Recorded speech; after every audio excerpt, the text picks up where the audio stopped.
الحمدللہ وکفا وسلام علی عبادہ الذین اصطفى اما بعد فقد قال رسول اللہ صلی اللہ علیہ وآلہ وسلم لو كان بعدی نبیا لكان عمر بن الخطاب او كما قال رسول اللہ صلی اللہ علیہ وآلہ وسلم۔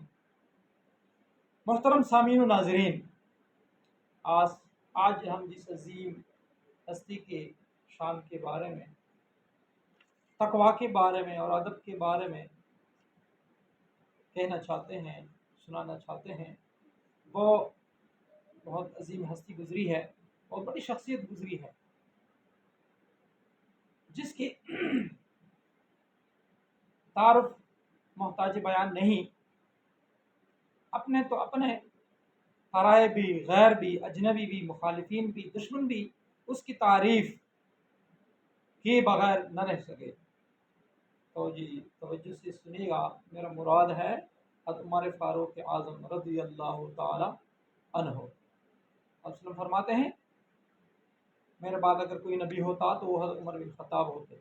ایک دوسری روایت کا مفہوم ہے کہ ہر امت میں ایک محدث ہوتا ہے، ایک ملہم ہوتا ہے، جس کو اللہ جل جلالہ کی طرف سے الہام ہوتی ہے۔ میری امت کا ملہم جو ہے وہ عمر فاروق ہے رضی اللہ تعالیٰ عنہ۔ بہت سے واقعات میں، جیسے کہ پردے کے واقعہ ہے، جیسے کہ بدر کے قیدیوں کا، مشرکین کے قیدیوں کا واقعہ ہے، جیسے کہ عائشہ رضی اللہ عنہ کے بہتان کے بارے میں جو واقعہ ہے، وہاں پہ جو اس نے جو کہا، اور بھی بہت سے ہیں جگہ ہیں، مواقع ہیں جن کو موافقات عمر کہتے ہیں رضی اللہ تعالیٰ عنہ۔ وہاں اس نے بات کی ہے اور اللہ تعالیٰ جل جلالہ نے وحی بھیجی ہے۔ آپ سے ان کے ساتھ طواف کر رہے تھے، تو مقام ابراہیم سے جب گزر رہے تھے تو حضرت عمر فاروق رضی اللہ عنہ آپ سے کہا، یا رسول اللہ کتنا اچھا ہوتا اگر ادھر ہم نفل پڑھتے۔ تو حضرت نے فرمایا، اے عمر، میں وہ کام نہیں کرتا، وہ بات نہیں کہتا جب تک وحی نہیں آئی ہوتی۔ تو پھر کچھ وقت گزرا ہی تھا کہ اللہ جل کی طرف سے وحی آ گئی کہ میں نے آئندہ کے لیے مقام ابراہیم کو مصلی بنا دیا، یہاں پہ 2 رکعت نفل پڑھی جائیں گی، اب بھی حاجی صاحبان پڑھتے ہیں۔ وہ بات عمر نے کی تھی، اللہ کو پسند آ گئی، فوراً اللہ نے وحی بھیجی۔ اچھا جی، اور بھی بہت سی واقعات ہیں جی جہاں پہ عمر نے بات کی ہے، اللہ تعالیٰ کو پسند آ گئی ہے اور اللہ تعالیٰ نے پھر وحی بھیج دی ہے۔ اچھا جی، تو ہم مختصراً بیان کرتے ہیں، اس کی صفت بیان کرتے رات گزر جائے گی، لیکن اس کی اتنی صفات اور خصوصیات ہیں کہ وہ ختم نہیں ہو سکتے۔ اچھا جی، تو سنیے گا جی، فاروق اعظم تو وہ فاروق اعظم تھے جس کا روب صرف انسانوں پر نہیں بلکہ شیاطین پر بھی تھا۔ نبی کریم صلی اللہ علیہ وسلم کا ارشاد مبارک ہے کہ عمر جس گلی سے گزرتے تھے تو شیطان اسی گلی سے نہیں گزرتا تھا اور بھاگ جاتا تھا۔ اس کی دور خلافت میں مملکت اسلامیہ کا رقبہ 22 لاکھ مربع میل سے تجاوز کر چکا تھا۔ آپ یہ سن کر حیران ہو جائیں گے کہ حضرت عمر فاروق رضی اللہ عنہ 22 لاکھ مربع میل کے عظیم حکمران تھے، مگر کپڑوں پر 12 پیبند لگے ہوتے تھے۔ یہ ان کی تقویٰ کی دلیل ہے۔ حضرت عمر وہ عمر ہیں جنہوں نے احتساب کی ایسی مثال قائم کی کہ ایک عام شخص بھی برسر عام پوچھ سکتا تھا۔ جیسے ایک واقعے میں آتا ہے کہ حضرت عمر فاروق نے ایک کرتا پہنا ہوا تھا اور وہ ان چادروں سے تاج تقسیم ہوئی تھی۔ ایک آدمی برسر عام اٹھا، اس نے پوچھا، اے امیر المومنین، آپ نے کرتا کہاں سے حاصل کیا ہے؟ آپ کو تو ایک چادر ملی تھی، تو ایک چادر سے کرتا نہیں بنتا۔ تو حضرت عمر فاروق نے کہا، جی بالکل آپ کی بات صحیح ہے اور آپ کا حق ہے، آپ سب لوگوں کا حق ہے کہ جہاں کہیں میں غلطی کروں آپ مجھے سدھاریں۔ تو بالکل آپ کا حق ہے، آپ نے صحیح پوچھا ہے۔ تو سنیے گا جی کہ ایک میری چادر تھی اور ایک میرے بیٹے کی تھی، تو دونوں کو ملا کر اس سے میں نے کرتا بنا دیا۔ سبحان اللہ، یہ ہے شان عمر اور یہ ہے اس کا مثال۔ سامعین کرام، عمر رضی اللہ عنہ جیسا انسان پرور حکمران دنیا کی تاریخ میں ایسا کوئی نہیں آیا، جس کے بارے میں مخالفین خاص کر انگریز وغیرہ نے کہا ہو کہ اگر ایک اور عمر پیدا ہوتا دنیا میں آ جاتا تو دنیا سے کفر کا خاتمہ ہو جاتا۔ یہ ہے جناب اس کی شان۔ اچھا جی، آگے آ جائیں۔ وہ بہت باادب انسان تھے، باادب حکمران تھے، باادب صحابی تھے، اور صحیح معنوں میں عاشق رسول تھے۔ ایک واقعہ آتا ہے کہ جب 26 یا 28 ذوالحجہ کو ایک مجوسی ابو لولو نے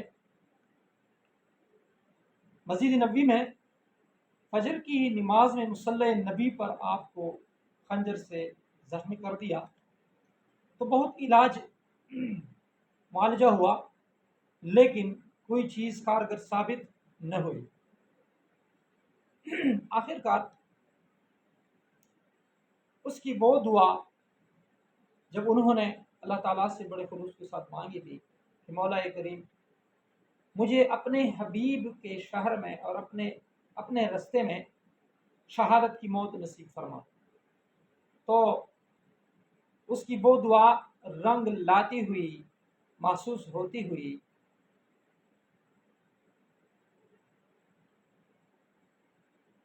معلوم ہو گئی کہ وہ سمجھ گیا کہ میرا وقت آ گیا ہے، میں دنیا سے رخصت ہونے والا ہوں۔ تو اس نے اپنے بیٹے حضرت عبداللہ رضی اللہ تعالیٰ عنہ کو ام المومنین حضرت عائشہ صدیقہ رضی اللہ تعالیٰ عنہ کے پاس بھیجا کہ اماں سے اجازت لو کہ والد محترم کی خواہش ہے، کا تقاضا ہے، مطالبہ ہے کہ مجھے محبوب کے قدموں میں دفن کیا جائے تو مجھے سکون ملے گا، مجھے بہت خوشی ہوگی، اگر آپ کی اجازت ہو تو چونکہ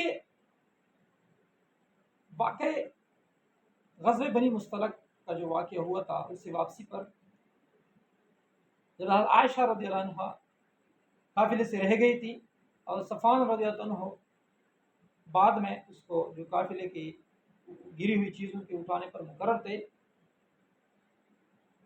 اس نے عائشہ صدیقہ رضی اللہ عنہ کو ایک جگہ لیٹے ہوئے پایا تو اس نے انا للہ و انا الیہ راجعون کہا، تو عائشہ صدیقہ رضی اللہ تعالیٰ عنہ اس کے اس ذکر سے استرجاع سے اٹھ گئی، تو اس نے اپنا اونٹ بٹھا دے اس پر بٹھا دیا، اور دوپہر کے وقت وہ پہنچ گئے تو رئیس المنافقین نے بہتان لگایا تھا کہ اتنا ٹائم دو مرد اور عورت علیحدہ بغیر کسی گناہ کے کیسے گزار سکتے ہیں، یقیناً کچھ ہو چکا ہوگا۔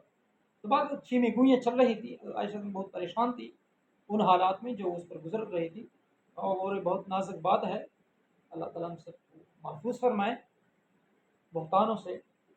اچھا جی، تو حضرت عائشہ صدیقہ رضی اللہ عنہ کے بارے میں جب حضرت عمر رضی اللہ عنہ سے کہا گیا، پوچھا گیا کہ اس طرح بہتان لگ گیا ہے، آپ کی کیا رائے ہے؟ تو فاروق اعظم رضی اللہ تعالیٰ عنہ نے کہا سبحانک ھذا بہتان عظیم، یا رسول اللہ یہ تو بہت بڑا بہتان ہے۔ عائشہ تو اللہ تعالیٰ کا انتخاب تھا آپ کے لیے، اور اللہ تعالیٰ جل آپ کے لیے ایسے بیوی کا انتخاب کیسے کر سکتا ہے کہ وہ بعد میں ایسا جرم کرنے والے ہو جس کی وجہ سے آپ جیسی عظیم ہستی کے اہل پر کوئی داغ لگے، یہ کبھی نہیں ہو سکتا۔ ھذا بہتان عظیم، یہ بہتان عظیم ہے۔ تو عائشہ صدیقہ رضی اللہ عنہ کو وہ احسان یاد آ گیا کہ عمر تو وہ انسان ہے جنہوں نے میری عزت کی لاج رکھی تھی، اور اس بہتان کے بارے میں کہا کہ یہ سراسر جھوٹ اور بہتان تراشی ہے، بکواس ہے۔ تو اس نے کہا کہ ویسے تو یہ جگہ میں نے اپنے لیے مقرر کی تھی، لیکن چونکہ اس نے میرے ساتھ بہت بڑا احسان کیا ہے، لہذا میں اجازت دیتی ہوں کہ حضرت عمر فاروق رضی اللہ تعالیٰ عنہ کو محبوب صلی اللہ علیہ وسلم کے ساتھ ساتھ دفن کیا جائے۔ تو محترم، کسی نے کیا خوب فرمایا ہے، بندے کی خمیر جہاں سے اٹھائی گئی ہوتی ہے وہ وہاں پہنچ جاتا ہے۔ تو دنیا میں محبوب کے یار تھے، دوست تھے، تو موت کے بعد بھی اللہ تعالیٰ جل جلالہ نے محبوب کے ساتھ رکھا۔ جیسے صدیق ہو تھے، اسی طرح آپ بھی ان کے ساتھ دفن ہو گئے۔ پہلوئے مصطفیٰ میں بنا آپ کا مزار، پہلوئے مصطفیٰ میں بنا آپ کا مزار، پہنچی وہیں پہ خاک جہاں کا خمیر تھا، پہنچی وہیں پہ خاک جہاں کا خمیر تھا۔ تو مطلب یہ ہے محترم کہ باادب بانصیب، جو لوگ باادب ہوتے ہیں وہ بہت کچھ پا لیتے ہیں۔ اللہ تعالیٰ ہمیں باادب بنائے، آل رسول اور اصحاب رسول کے ساتھ ہمیں کامل محبت نصیب فرمائے۔ وآخر دعوانا ان الحمد للہ رب العالمین برحمتہ۔